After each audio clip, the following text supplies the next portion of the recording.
Folks, this episode is brought to you by Patriot Gold Group. Call 888-505-9845. Mention me, Michael Malice, and get your free investor guide today. Again, that's 888-505-9845 for your free investor guide today.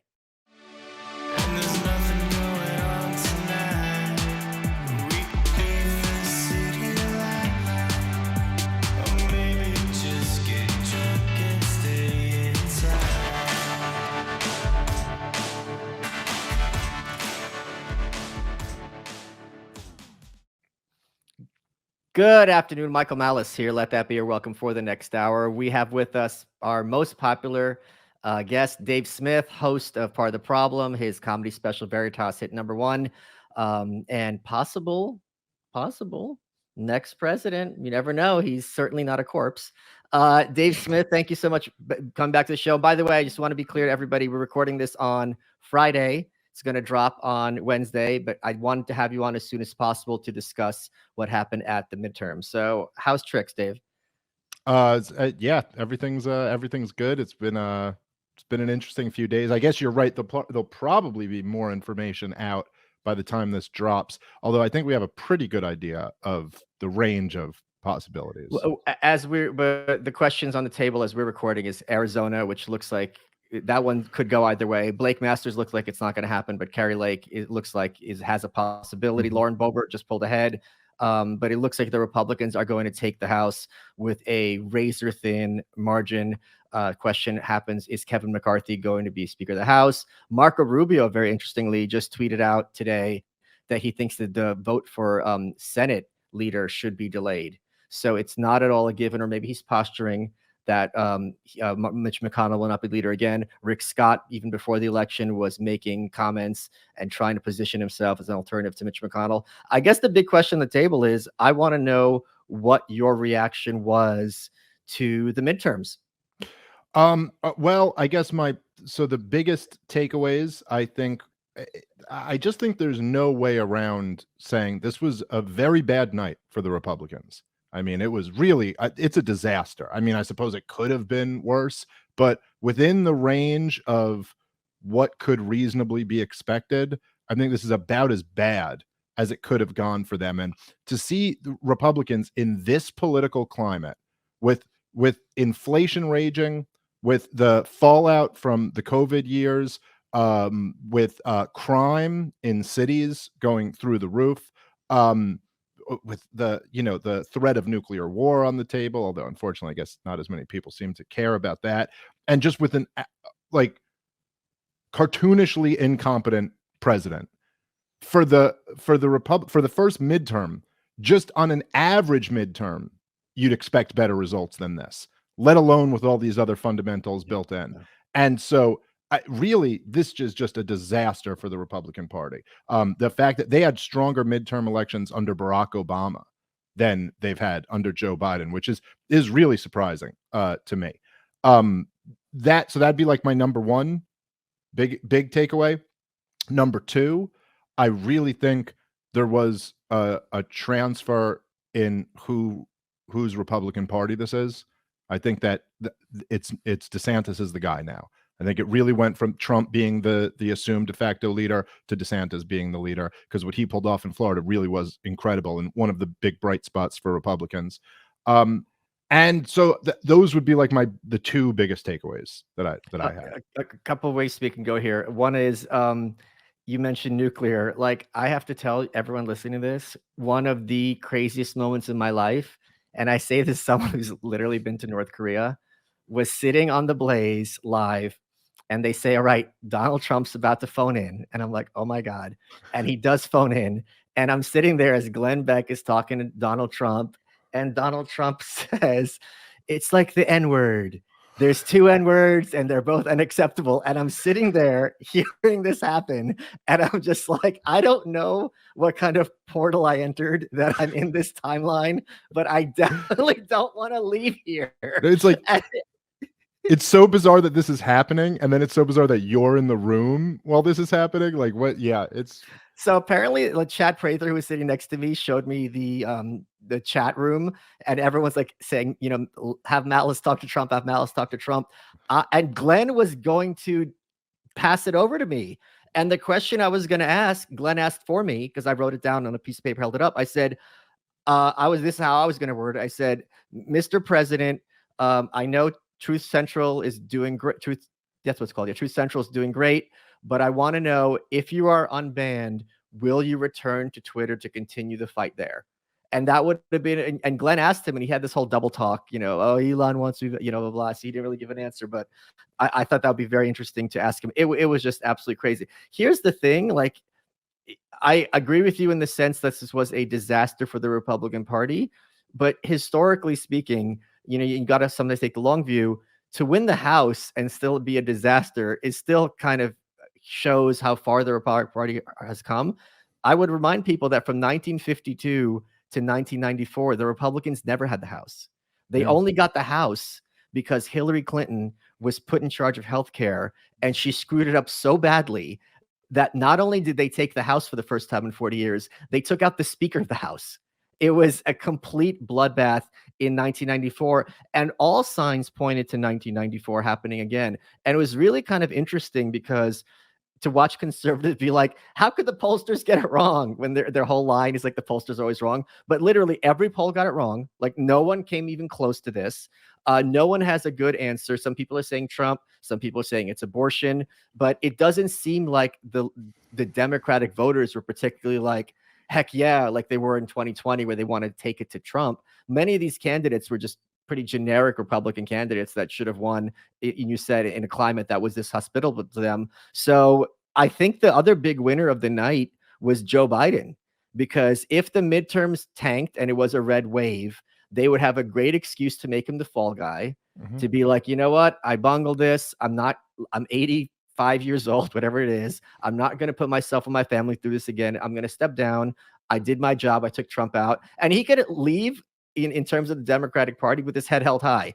I'm the guy who pushed Trump out of the White House. That's my legacy. And that would be perfectly fine. But now I think he's almost certain to run for re-election. I'm very curious your thoughts. Oh, here's the other thing. Our friend Justin Amash, who I think gets a bad rap in libertarianism, I had him on the show and I was asking him because people attack him for his impeachment of Trump. And he said, I think more presidents should be impeached. I'm like, oh, okay. Like I like that. And I had a poll about whether you think DeSantis, the people answering the poll, is closer to the Trump wing of the party or to the Mitt Romney, Liz Cheney wing. And Amash, like, I served with the guy. He's a lot closer to a Mike Pompeo, which is kind of like someone who's going to go with like a weather vane. And that actually makes a lot of sense to me. Yeah, well, so it's kind of an interesting dynamic, and look, Justin Amash served with him. He's been closer to him than I have. Yeah. I think that it probably would have made sense to describe him as a congressman closer to a Mike Pence. But during his run, I'm sorry, yes, Mike Pompeo. During his run as governor, I mean, look, this was under the Trump era, so it kind of made sense that he presented himself as more of a Trumpian. But I think that what he's capitalized on was the kind of anti-COVID regime movement and the anti-woke insanity movement. And those are not just the spirit of that, the spirit of his base, I do not believe is the spirit of like a Jeb Bush base or something like that. So it'll be interesting to see. I think that the truth is that because he does, or at least when he was in the House, certainly did have very traditional Republican foreign policy views. I think that, and that he's the only Republican right now who's really got a shot to take this away from Donald Trump. It'll be very interesting to see if a lot of the never Trump neocon types get behind him. At least those who haven't left for the Democratic Party. Lincoln Project already endorsed him. Right. So this is going to be interesting. However, I think the base, while I think there's distance between Donald Trump and the Republican base, there's still a lot more distance between the Lincoln Project type guys. They want this kind of populist energy. It's going to be interesting to see how that plays, and who is Ron DeSantis really underneath all of this. I don't know. And so all of that's going to be very interesting. I also thought one of the major takeaways, a little bit of a different topic, but is I think, Your point is correct that people can blame a lot of things. They can say it was Trump, they can say it was abortion, and probably all of these things had some degree of factored into what Mail-in happened. voting. Well, that's a huge one. Yeah, and we Yeah. could talk a bunch about that. I think that's a big thing here. But a lot of it is just the Republicans just weren't very good on stuff, as they usually aren't, and they just didn't have that much to run on. And they were running against Joe Biden, but they couldn't really say, well, like, this is what we're for and this is our positive vision. DeSantis really had that. DeSantis had a very powerful message saying, like, I stood up in the toughest time ever to do it. I stood down the world and kept Florida freer than 90% of the Western world. And look how much better life was for you because of that. Like, we made a big gamble on freedom and it paid off. And this is what his whole victory speech was about. And so, look, I think that if Republicans in general had been good on COVID, which the vast majority of them weren't, the vast majority of them went along with the lockdown regimes and the mandate regimes and all of that. If they had been good, I think they could have really made this midterm a repudiation of the last 3 years, as DeSantis was able to do. But they weren't, and so they couldn't. And so they were just kind of like, well, inflation's bad.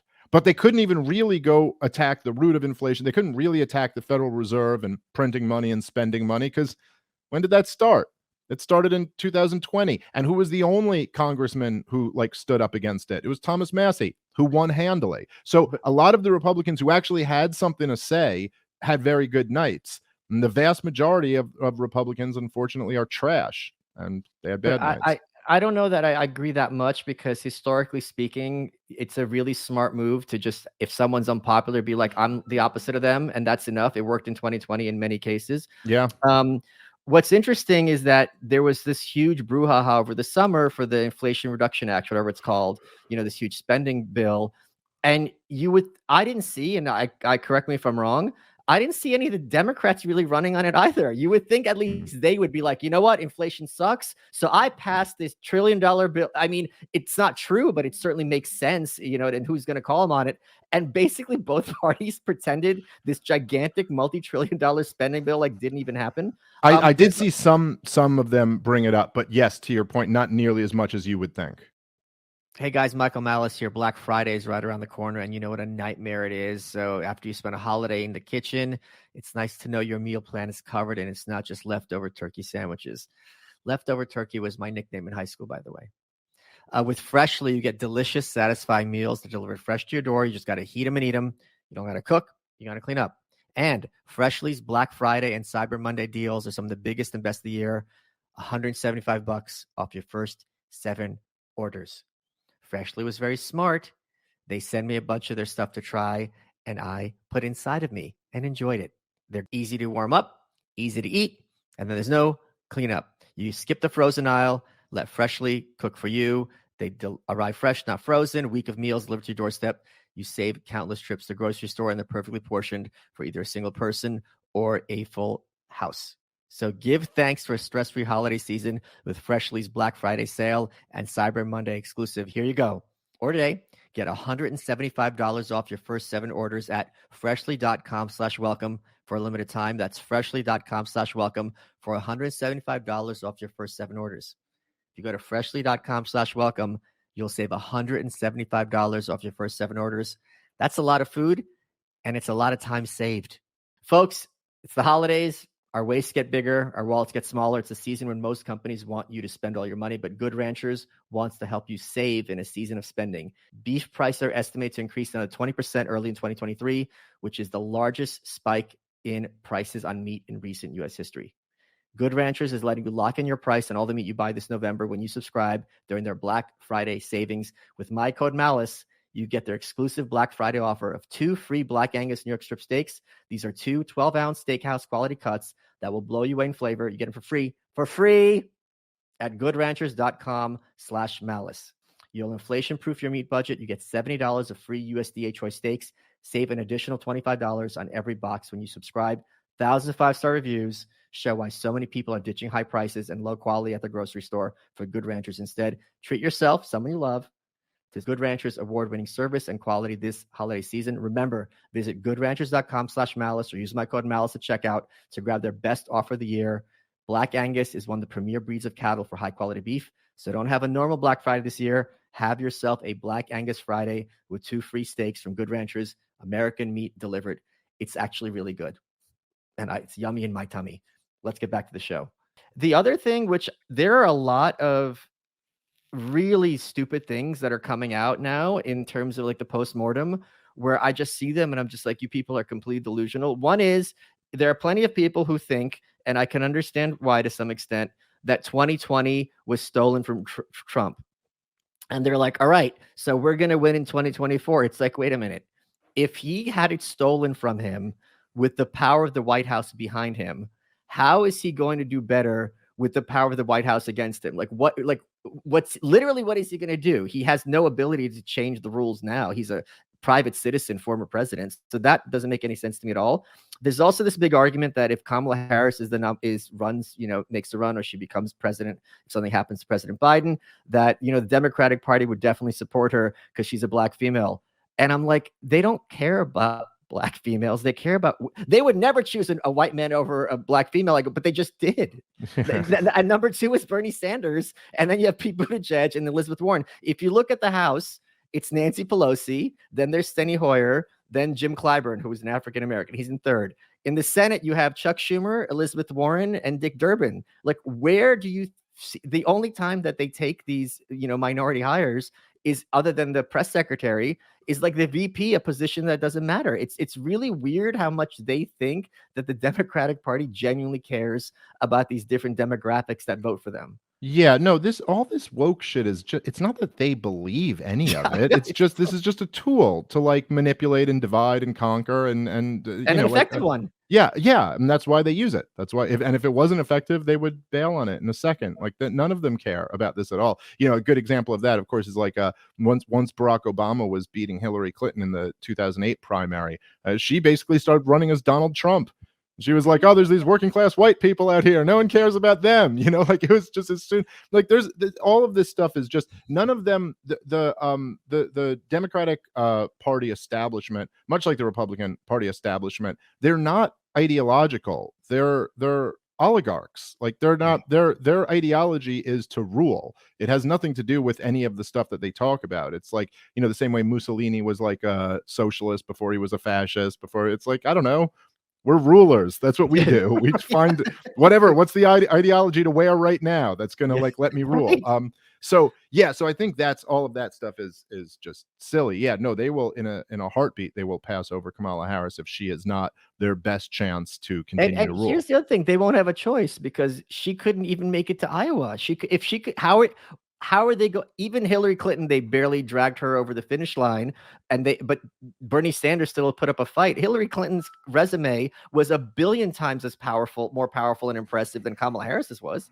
Oh yeah, absolutely. And certainly Hillary Clinton also, even in the primary against Barack Obama that she lost, I mean, she got tens of millions of votes. I mean, she achieved popular support to a level that Kamala Harris has never demonstrated, and her approval rating as Secretary of State was much higher than Kamala Harris's as Vice President. So I think you're absolutely right. I think they will find a way to not have Kamala Harris be the nominee. It would be hard. I don't know if they can find a way to not have Joe Biden be the nominee. That's going to be a little bit trickier for them. But to your point about Donald Trump, look, I mean, being out of power now versus when he was in power, I think this is something that right wingers really have to grapple with in more of a way than just stomping your feet and saying no fair, they cheated. I liked Curtis Yarvin's line about this about the 2020 election, where he said, if the Democrats cheated, then they cheated fair and square. Yeah. And I it's like the idea that politics are supposed to be fair, or that there's supposed to be rules. From our anarchist perspective, it's just so obvious that you're like, yeah, this whole thing is about imposing your will on people. Trump's from New York,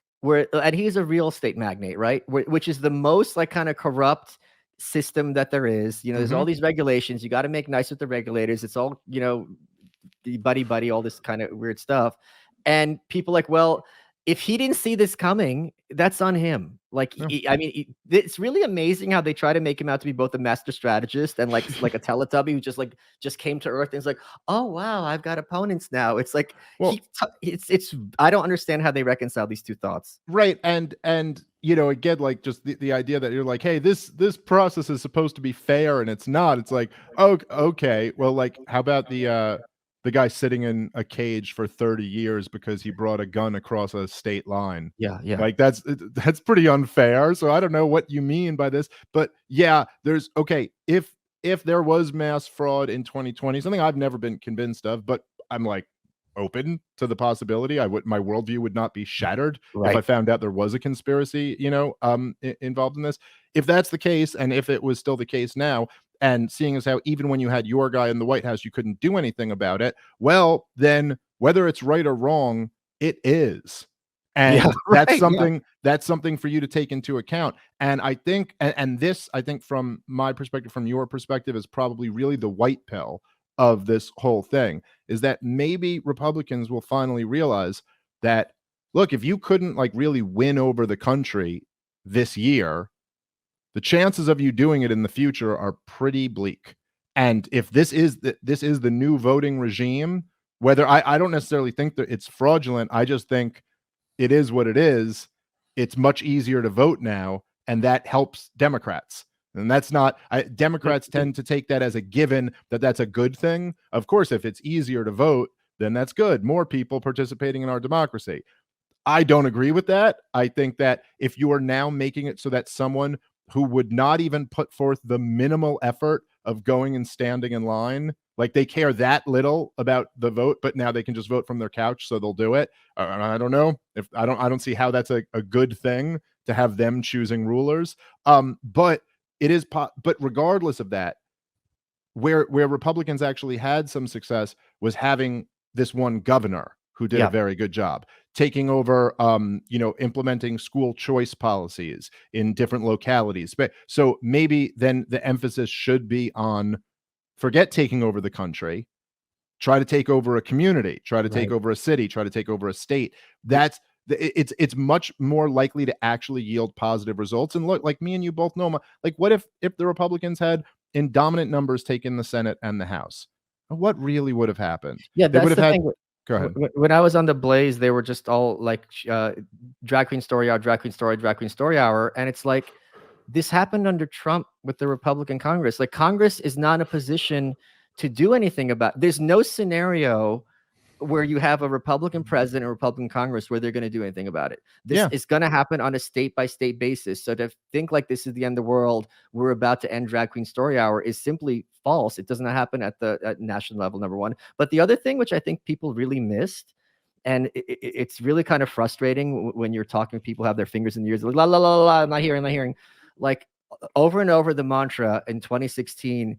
Hillary Clinton got a lot more votes than Donald Trump did. It doesn't matter. It doesn't matter in that instance. But if I'm racing with you and I've got 85 million votes or voters in my back pocket, and you had 80 million voters in your pocket, and we're going to have another vote in 2 years, which of those two positions would you rather be? Yeah, maybe it didn't matter in terms of the electoral college, but it sure matters in terms of getting out my people for gubernatorial and congressional races, number one. And it's like playing poker, right? Let's suppose I'm playing poker with you, and we're playing a game, and I win, I kick your ass. But at the end of it, I have in my bank account $5,000, and you have 50 million. It's gonna matter when we play poker again and again and again, because it's gonna be a lot easier for you to be aggressive and push it, because it's like if you keep losing, you don't care. If I lose once, I'm out. So yeah, those numbers may not have mattered in that moment, but in terms of being indicative of voting populations in America, it was very important. Yeah, 100%. And I guess the hope would have been that some of these things have changed over these last really crazy 3 years. But look, to your point and the point I was making, you could look in 2016, Donald Trump wins the presidency. The Republicans have the House and the Senate. So they have both chambers of Congress and they have the presidency. And much of that was a repudiation of the rise of wokeism, which had really just gone insane over the previous 4 years. And so we could just Lysander Spooner this shit. You know, either the Republicans have given us the government we have today, or they were powerless to stop it. Either way, you know, they're unfit. And I mean, what I could already tell you, I know what would have happened if the Republicans had taken control of Congress and the Senate. There would have been hearings. They would have made a show out of bringing Fauci in front of Congress and stuff like that. And no one would have been prosecuted. No policy would have been changed. And meanwhile, the progressive march would have continued on, because progressives have something that conservatives do not have. Progressives have an army of people with nothing better to do than to spend their entire life making $40K a year and moving the progressive cause 1 centimeter further. They will go take a job as a public school teacher and make it their mission in life to spread progressive ideas. And conservatives just have nothing like that. Did you know that your temperature at night could have one of the greatest impacts on your sleep quality? If you wake up too hot or too cold, I highly recommend you check out Miracle Brand's bed sheets. Inspired by silver-infused fabrics made by NASA, Miracle Brand makes temperature-regulating bedding so you can sleep at the perfect temperature all night long. Miracle Brand offers a whole line of self-cleaning, eco-friendly bedding such as sheets, pillowcase, and comforters that prevent 99% of bacteria and requires 3 times less laundry.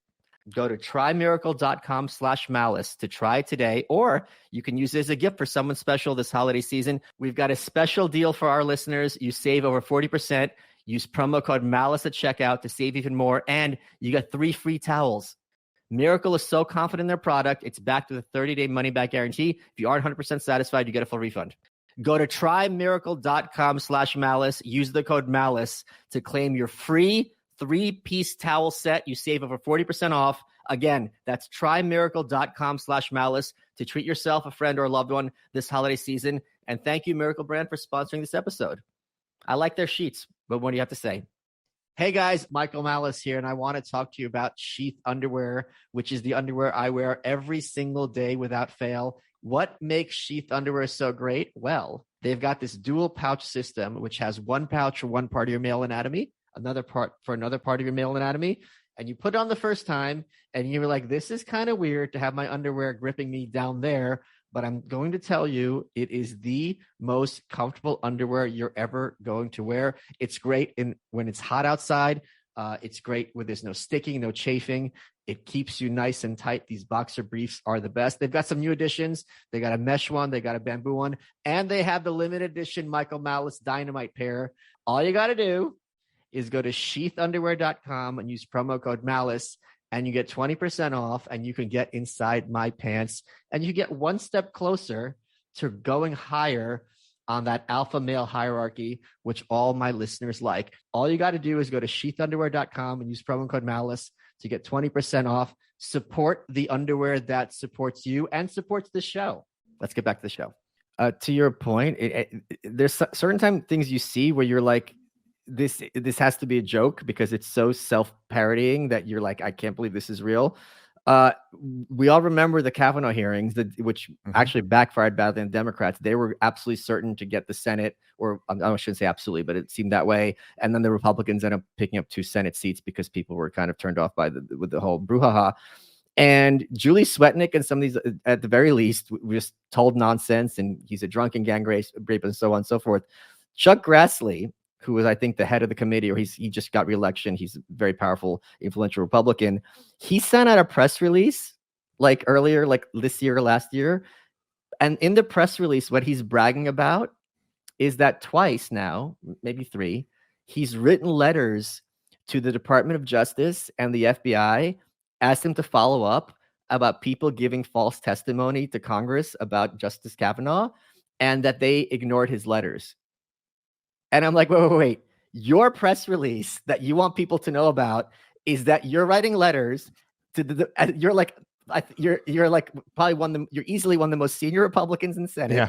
They're looking at your letters in 2 departments, and they're like, yeah, I'm not even going to bother replying. And you wrote them again, and they're just like, yeah, go fuck yourself, Chuck Grassley. And you are telling, and your answer to this is what? Write another letter? It's really so insane.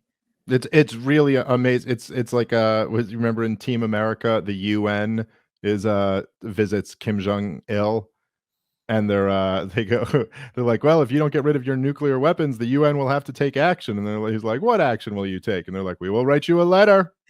And if you do not respond to the letter, we will write you another letter. Like, it's just the idea of just how toothless they are.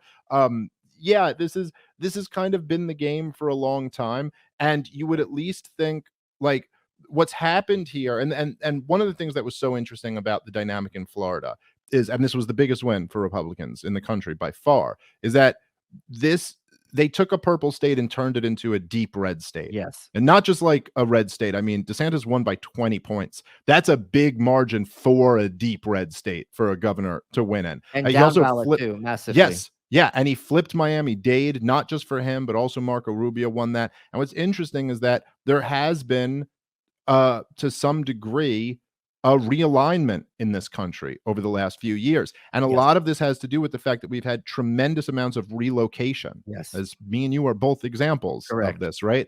And but a lot more people have gone to Texas, a lot more people have gone to Florida. And Florida, which was a purple state, is now a red state. Texas, which has always been a red state, but was trending in a blue direction, took a big step back into the red. This is where things are actually working for Republicans. Ohio is another great example. Yes. The quintessential purple state is now very red. Right. So this is where they're having success. And I gotta say, as I mentioned at the end when I gave you a shout out when I was on the I phoned in or Skyped into the Blaze coverage for a little bit the other night. It's really something, even if it's done kind of tongue in cheek as it was, to see everyone going around showing their map of how America would break up. And let me interrupt this is really and hold on, let me explain to people you're referencing. On the Blaze, during one of the segments, Glenn had everyone beforehand go around and show their map of what a national divorce would look like. And for mine, I had Texas. And then for the rest of America, I wrote, I don't give a fuck. And Glenn actually had to ask me what that stood for. He didn't know what I don't give a fuck what meant. But the point being, now in the heart of conservatism, they are talking about national divorce in the same tone of voice that they're talking about, tax policy. It's become normalized. Go ahead, Dave. Yeah, well, yeah, and this is one of the things. I had a conversation with Zach over at Reason Magazine about the national divorce talk, and he was really kind of against it. He was against the fact that the Libertarian Party is talking about it and stuff like that. And I understand some of what he's saying and where he's coming from. But I was saying to him that I go, look, if nothing else, don't you have to acknowledge that this is it's a very interesting thought experiment that gets people talking about all of the most interesting things and like brings up all of these issues like inherently that we'd want to bring up. And even his argument, which was like basically like, well, then we lose the Bill of Rights, and then my counter to that is kind of like, well, we've lost the Bill of Rights a long time ago. There's no such thing. It's all just imaginary. So yes, you lose your security blanket, but this is what we gain. But the idea that people are even thinking in this way, excuse me, I don't expect the United States of America to break up tomorrow, but the fact that people are even thinking about it that way is, I see as a very positive sign, and that I would be quite happy for that conversation to just move the Overton window where we settle on like some radical decentralization rather than actual secession, or something like that. And that national divorce talk we are, I think, minutes away, not literally minute, but like sorry, let me correct myself. We are one step away, and it's kind of already happening for certain states to say, we're not going to we're going to defy the federal government. We're seeing in some ways with California becoming a sanctuary state for like abortion rights and trans kids.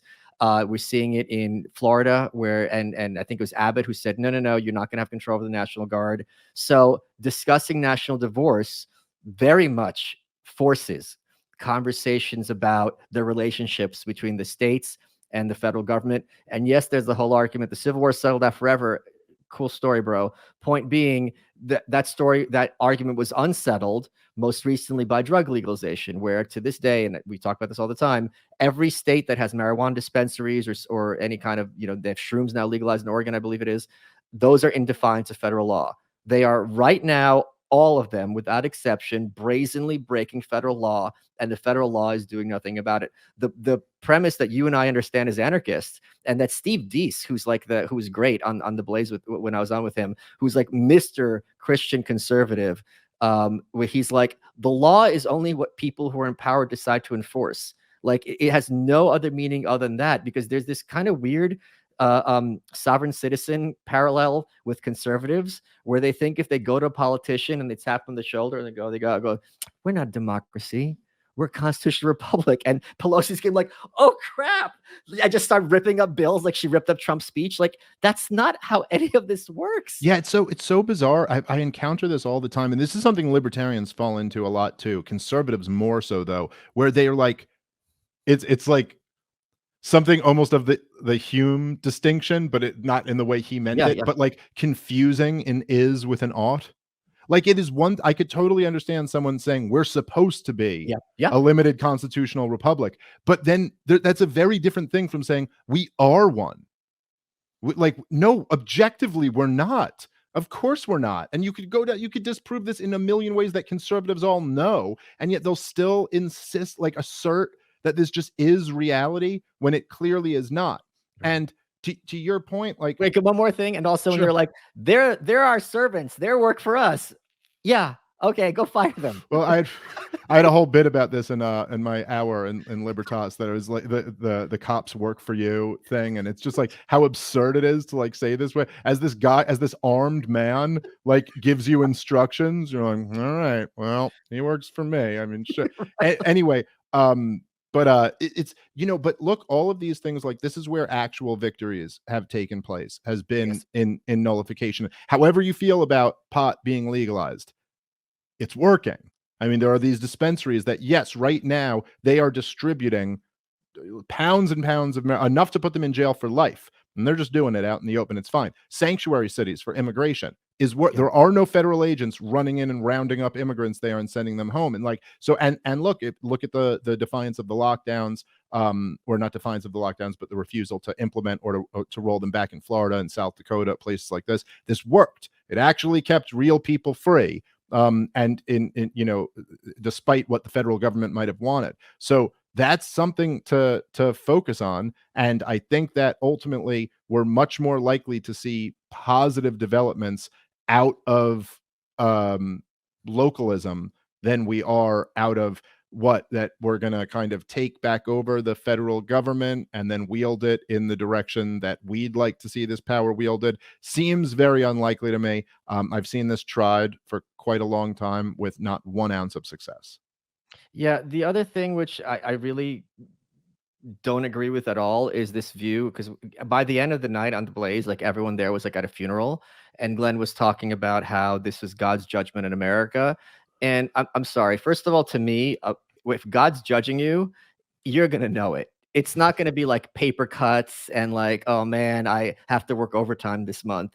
It's bad. You know, read Job. It's not like, you know, Job doesn't get stood up on a date and then his dog throws up. You know what I mean? So if you think America can't handle like 51 Democratic senators and 216 Democratic congressmen and then a corpse in the White House, then America's done already. Like there's no scenario where you're not going to have the Democrats having Congress and the White House at some point in the near future. And if you think within 2 years they can destroy America, when they had the supermajorities under Obama, right?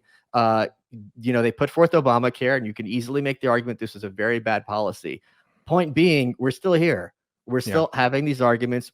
A lot of people died during COVID, but we're still a thriving economy that's doing poorly in the moment. But it's hard to say with a straight face that, you know, 20 years from now, we're going to be homeless and eating like orange rinds. Yeah. And right. And it's not even like the Republicans, it would be at least plausible if they were even saying, oh, we figured it out now. This is what we need to do. Like the next time we have the Republicans in Congress, the Senate, and the presidency, we are going to just level the size of government. We are going to cut government by 2/3. We're going to eliminate and imprison Fauci and like we're going to prosecute all of the people, and then we're going to abolish the FBI and the CIA and the NSA so they can never spy on any of us again. They can never interfere in elections. They can never do any of this stuff. We're going to like.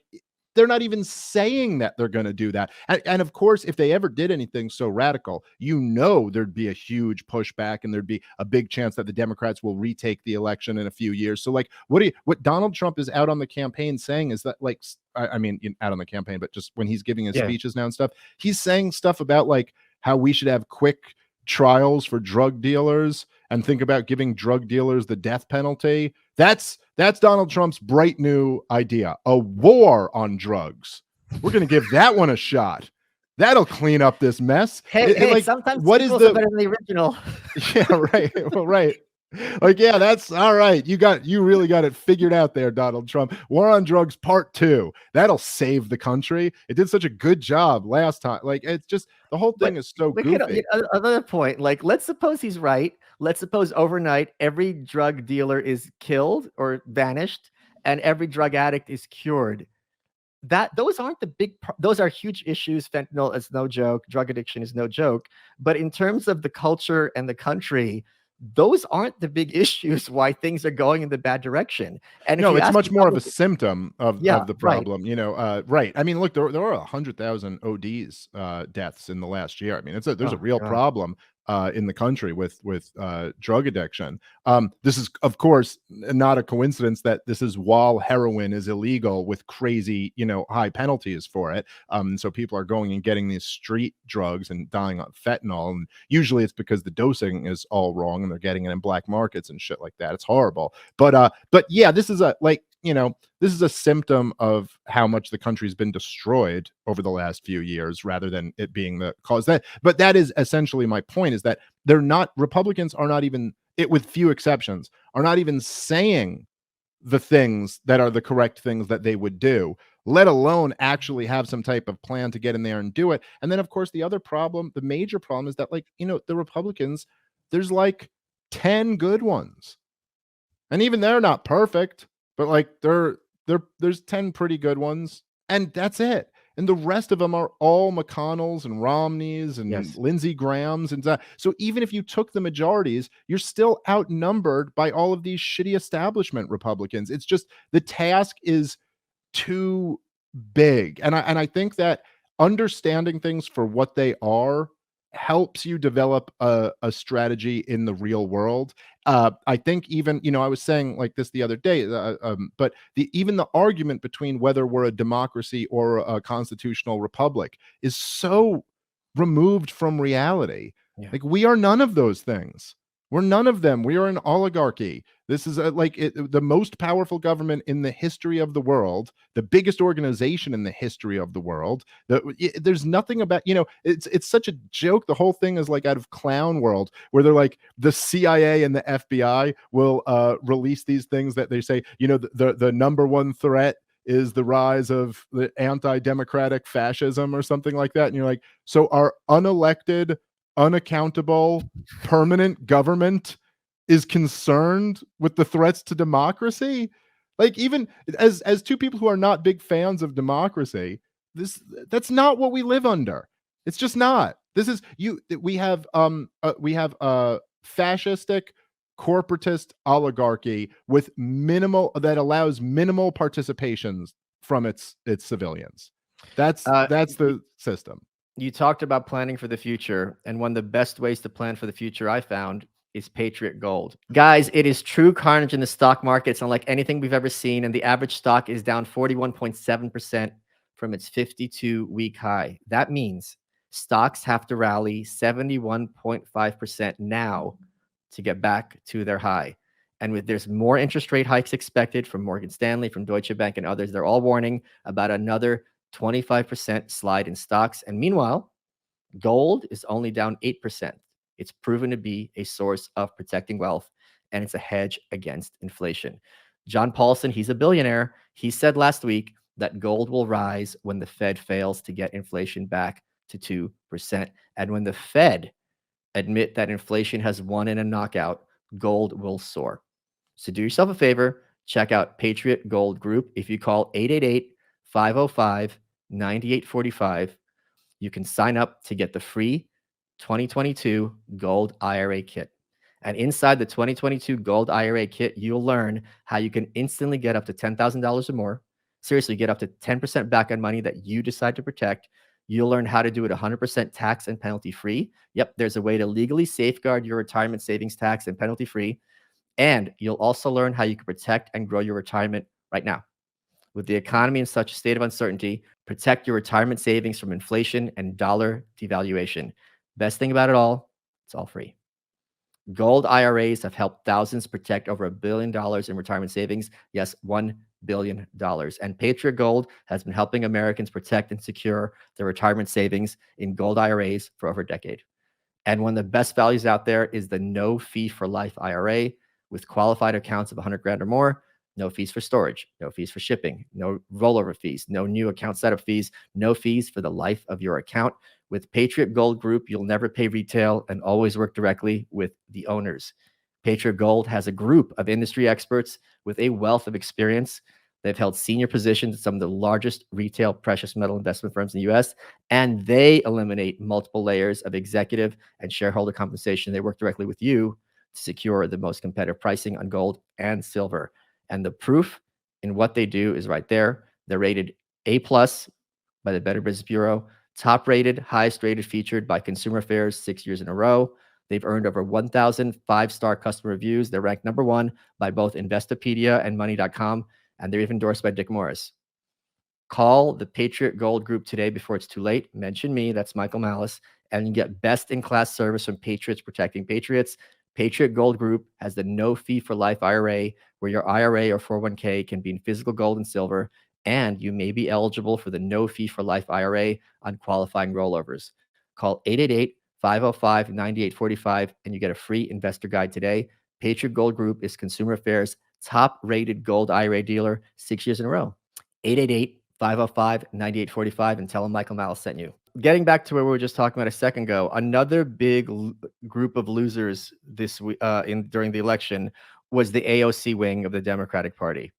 Because if they had gotten wiped out in the midterms, the Sanders AOC wing would be able to say with a straight face, look, you try to work with these crazies. The crazies got rewarded. We have to fight fire with fire. And that's happened. They would be like, look, when the Republicans ran McCain and when they ran Romney, they lost. When they ran a crazy person, they won. So we tried a corporatist Democrat. She lost to Trump. Biden barely squeaked it out against the Trump, and now he cost us Congress. If we're going to lose, let's lose on our principles, and let's put up a Sanders or Warren or one of that wing. And it would be really hard for them to lose that argument in the primaries and going forward.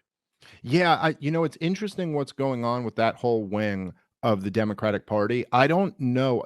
I don't have my finger on the pulse quite enough to really know how bad it is. Now, I don't know if you saw, there were videos of like AOC being shouted down at her town hall type events.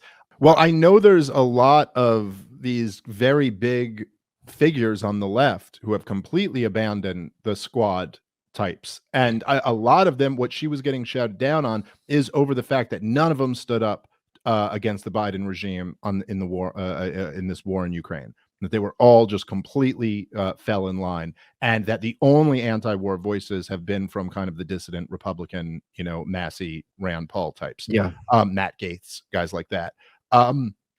That I don't know exactly what's going on there, but I think that you're absolutely right that this was a bad night for them, a really good night for the establishment Democrats, a really bad night for the left wing of that party. And that, look, they still have a message, a compelling message, that the truth is that probably their brand of economic populism is more popular with the base than kind of Joe Biden's policies. But they lost a lot of juice in that they're not really going to be able to say that they are the ones who are the antidote to Trump populism. Let's talk about America's third party. I don't mean Andrew Yang. I mean the Libertarian Party. You endorsed, and the Libertarian candidate endorsed, Blake Masters in Arizona, who lost. So it's not enough that Libertarians are losing their own races. Now they're losing races. Yeah, well, what can I say? Well, look, he's I guess he has not officially lost yet, although by the time this is out, maybe he has. Yeah, let's talk about your decision to make that endorsement, because I know this got you a lot of blowback, because the argument is The accusation for a long time is that libertarians are like low rent Republicans, that you're stealing Republican votes, you know, or so on and so forth. The argument pushback has been like, it's not true. We are, not only do we have principles unlike the Republicans, there's many views that we hold which would not be at all within the Overton window of Republicanism. So, and as someone who's very prominent in the Libertarian Party, can you explain the decisions about what made you decide to do that, and what reaction you got? Sure. I mean, I got a bit of pushback for it, but I don't know. You know, it's hard to kind of measure these things. I also got a lot of people who were very happy that I made this decision, you know? So it's hard exactly to gauge which was more. I saw a bit of both. To me, the essence of the reason why I made the decision to support Masters was that I think that there's kind of like, the way I put it is like this. If almost like if I run a thought experiment, right? Like, just for the sake of argument, let's say both the candidates who are running on these things, you knew were going to get in and implement them, right? So let's say there was one candidate running on a 95% tax rate, and the other one was running on a 10% tax rate. And then the Libertarians sat there and said, we don't vote for the lesser of two evils. Well, I think that would be stupid, because 10 is so much better than 95%, that, you know what, let's not, you know, like, us split the difference and get a 95% tax rate as a result. Now, scenario number two is one guy's running on a 95% tax rate and the other guy's running on a 94% tax rate. And then a Libertarian goes, well, we have to support the lesser of two evils. That also is stupid, because it's like, they're both so terrible that we have to just kind of plant our flag over here and be like, we believe taxation is theft, we're against all of this. So it becomes a matter of, you know, where's the reasonable line to draw?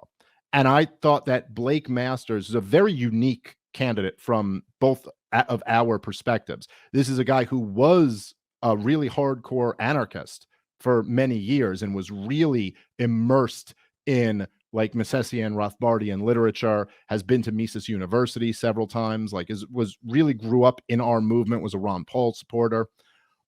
He's moved for sure into more of a MAGA populist type, but from what he says, still holds a lot of those same views.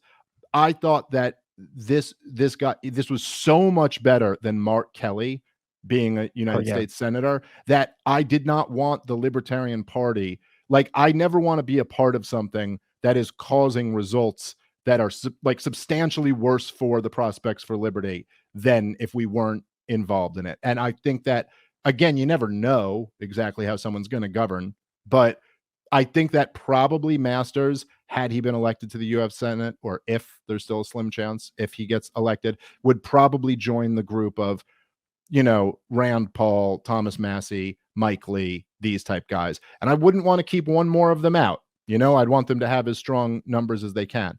So I was pushing way before I came out publicly for the Libertarian Party to not challenge him.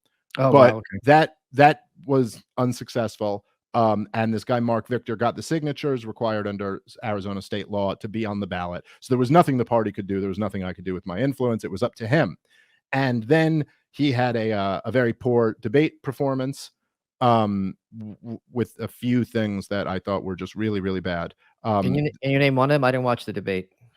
Well, he invoked the age of consent. The idea of voting on the age of consent. He didn't mean it in as cringy of a way as it came out, but that's it was not just a federal issue, is it? It's a state issue. Yeah, I don't know. He brought it up as an example of things that we could vote on and how there's reasonable minds disagree on that. It was very clumsy and an unforced error. But then what really drove me nuts is he criticized Blake Masters for being a Trumpian, and he talked about how there were these great generals who Donald Trump drove out of the military, and he specifically cited Malice and said it was guys like Trump and you who drove Mattis out. And for anyone who knows the story, Mattis resigned quite publicly because Donald Trump ordered him to end the war in Syria. And he said he'd rather resign than fulfill that demand.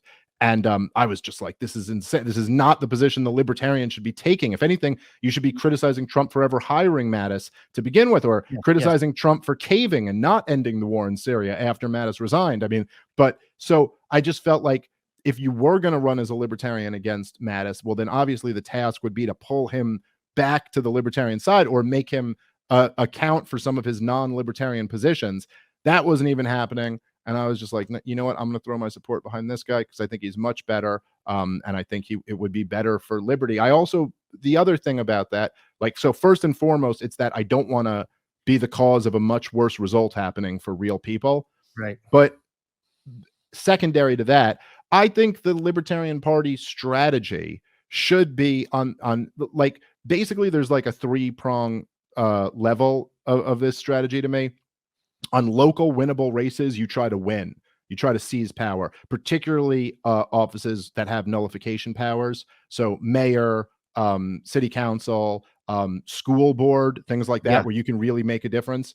On the statewide races, I think that if we're in a position where we're covering the margin, spoiler, if we're in the spoiler situation, then I think that you extort assurances, or you make demands, preferably to incumbents, things that they can actually do. I mean, like I dream of a Libertarian Party where we get to a place which is not far off from where we are, where we're instead of being at 5% in these races, we're at 10% in these races, and we get to go to some incumbent Republican governor and go, look, we're going to cost you this election, so here is a list of people in jail for gun possession charges. We want them all pardoned. This is, by the way, this happening right now in Sweden. So recently they had the parliamentary elections. The Sweden Democrats, who of course are the Nazis, although to be fair, that term is much more relevant in a country like Sweden than is in the US. They were the second biggest party, but all the other parties are like, look, or many of them were like, we're not working with these guys at all. And they said, cool, we don't need to have any of the cabinet ministers. You just have to come out in favor of our policies. And the other people are like, oh yeah, cool. So they're great. Like, you get to fill the offices, but you're just doing what we want. And everyone's happy. Yes. And like, I'm like, what I care about, I'm not a partisan. Like, I care about liberty. I don't care about like what party gets credit or who wins, or always supporting my party versus another party. So I like this idea on the statewide level elections. And I think that what the Libertarian Party role should be is to say, because if the Republicans, which they are today, they're always bitching, oh, you guys are spoiling these races for us, you're getting Democrats elected. And so our response to that basically has to be that it's like, yeah, we are going to ruin trash Republicans. That's what we're going to do. But if you put up someone who's better than that, then okay, then we'll help, then we won't ruin them, and kind of put this pressure on them to get better. And then we can actually have something that the Libertarian Party is somewhat allergic to and has never had, real power. And that's kind of, and then on the national level, I think we're in the business of message spreading. We're in the business of like introducing people to these ideas and doing what me and you do in our careers and red pilling people. That's kind of the whole goal. So that's kind of how I see the purpose of the Libertarian Party. And if it's someone like Blake Masters, who I think what Mark Victor pulled off was like a power move. Now, okay, it didn't work out, or it looks like it's not going to work out. But if Blake Masters had gotten in, then Mark Victor could have really taken credit for that. And Blake Masters came on Ron Paul's show. He came on my show. He sat down with Mark Victor and gave like real assurances that he was going to govern as like a liberty friendly senator.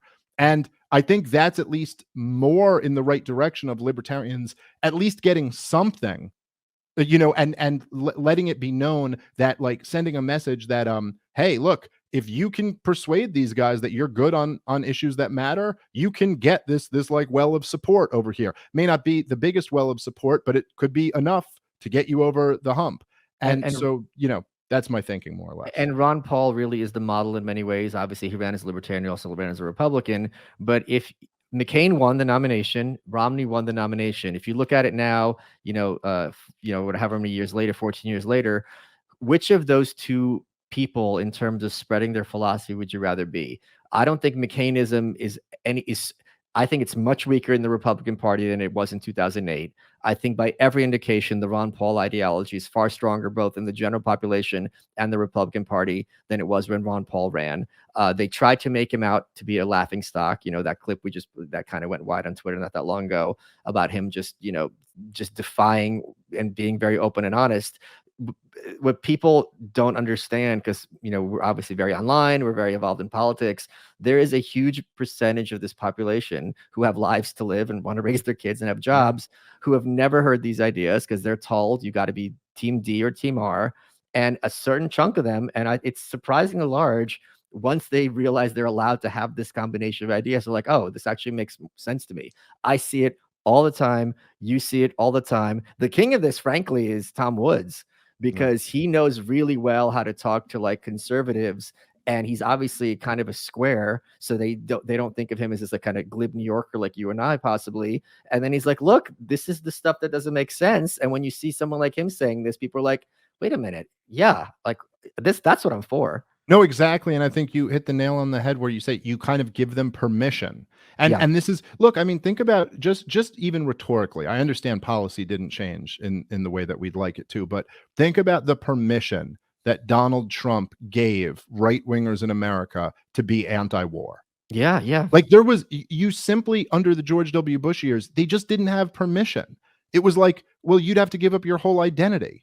What, you want to be anti-war? Wait, can I say something? This is going to get upset a lot of people, but I have to say it.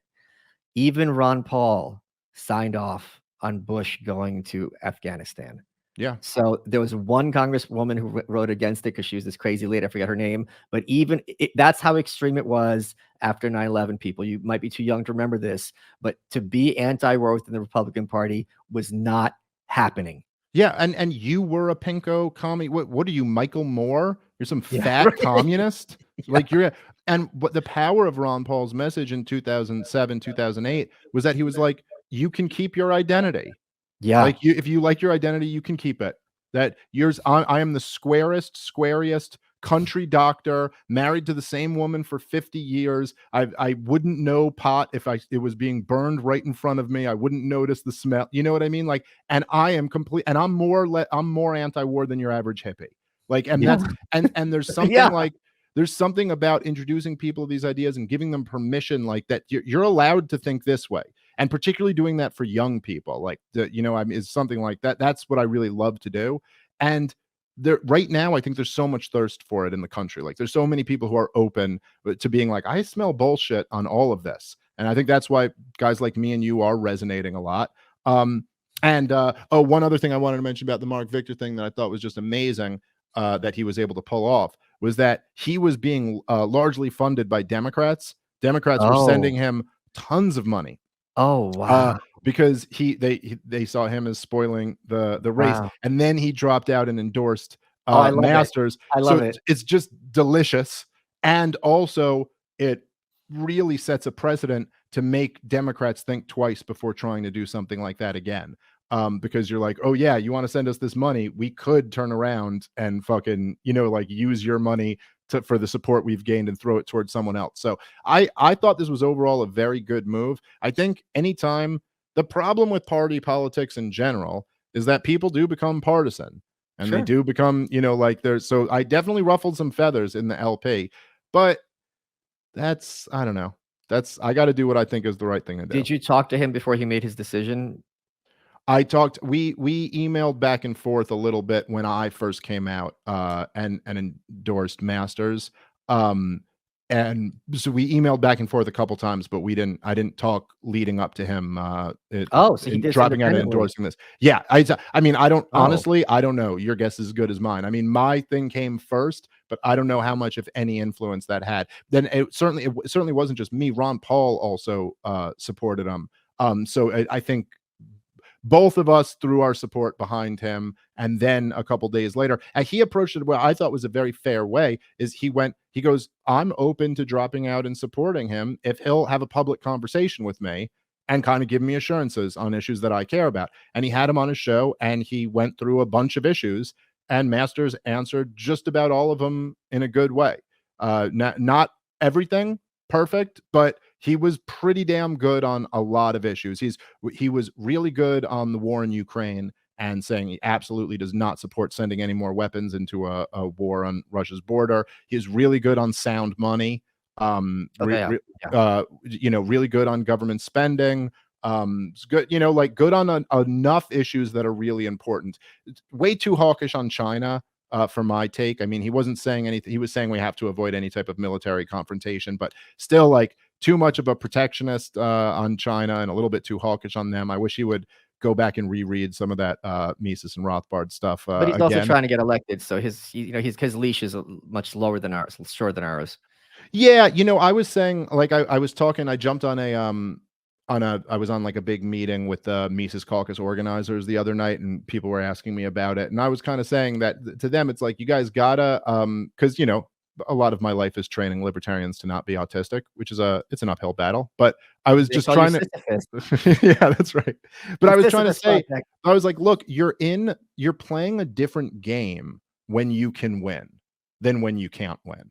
It's a different, to try to win power as a Republican is a different thing than to run as a libertarian. These are different games. And I said, I used the example of Gary Johnson. And I said, when Gary Johnson was like really folding on some of our core principles. So Gary Johnson would say things like, he goes, we should end the war on drugs. And they'd be like, you want to legalize heroin? And he'd go, no, not heroin, but we should legalize marijuana. And this would drive libertarians crazy, And I said to them, I go, well, just imagine that instead of polling at 5%, Gary Johnson was polling at 45%. And he was about to be the president of the United States. Do you think we'd be sitting here going like, oh my God, he's not perfect on heroin? Or would we be like, holy shit, Gary Johnson is about to be president of the United States. This is amazing. This is going to be so much better than anybody else who we could have gotten in there, So it's the point is that it's like, dude, you're at 4%. The game here is whether you're going to get 3% or 4%. So just tell the fucking truth. Like, that's the role of the Libertarian Party, is to be the people telling the truth.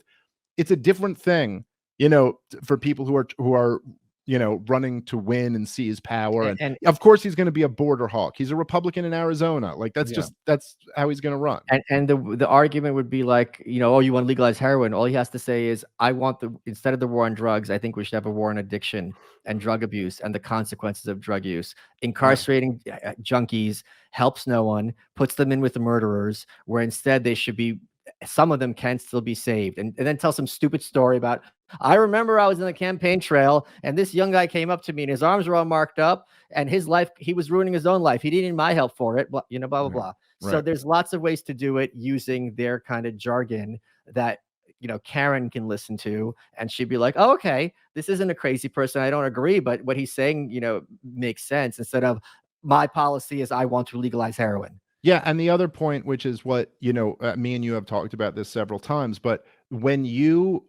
if you're in the game of red pilling people, which is different than the game of trying to win political power, but when you're in the game of red pilling people, it is almost impossible to calculate the cost of caving on your principles. Yeah. You have given up so much in your ability to like move someone.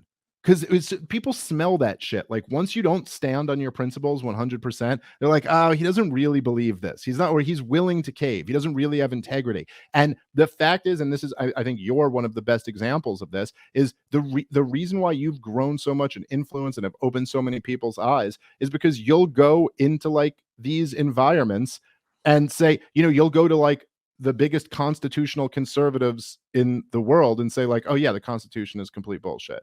Yeah. And they'll be like, wait, really? And you don't bat an eye and you're just like, yeah, that's right. And then you have a really compelling thing to say about it after that. But it's like, if you were to try to tone it down and be like, well, I don't want to alienate this guy too much. And you'd be like, hey, no, look, I really like the spirit of the Constitution. I really like what this says. And yeah, it would be better than not having the Constitution. You know what I mean? Then it's like, well, then you don't like wow anyone. You don't get anyone to go like, oh, holy shit, I never thought of things like that.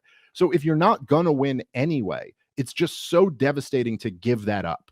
That up for no reason. And also for people who are trying to red pill others, which is a very uphill battle, you have to appreciate that what it is. Imagine someone sat you down and said to you that the weatherman is lying.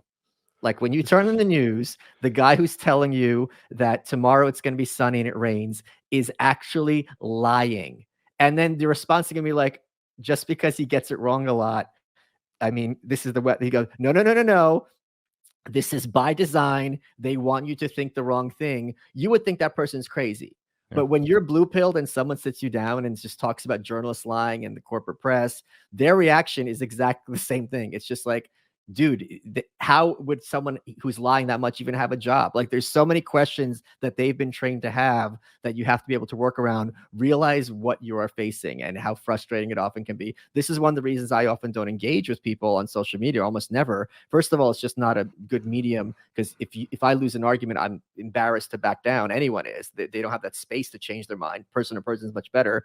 But second, like, they're not really in a space where they're interested in hearing our argument. They're interested in just shooting you down so they can feel confident in the notion that they had already. Yeah, 100%. No, the Twitter is for the spectacle. It's not for a real argument. Dave, we're running out of time. What has been your favorite part of this election? Well, it was Michael Malice versus Jason Whitlock. What's his name? The tamest. And for people who know you, that was you at your nicest. That was really, if he had to go talk to Jesus in that moment, I mean, he does not want to see manager. He went full Karen. What is a woman? You are welcome.